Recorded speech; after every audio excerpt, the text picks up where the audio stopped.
crawling on his hands and knees. Alex Portillo is learning search and rescue.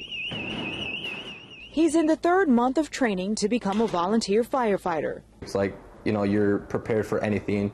And he's working hard, hoping to join the ranks of the other 56 volunteers which make up the Coralville Fire Department.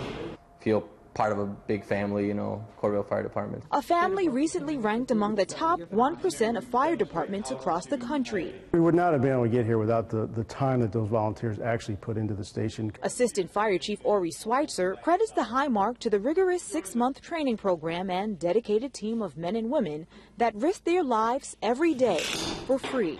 They could just come do training and wait for the pager to go off, but they're actually here in the station available to us. It's the first time the fire department has ever gotten such a high ranking. Very proud of the team, yes. A team with a legacy future firefighters like Alex plan to keep alive.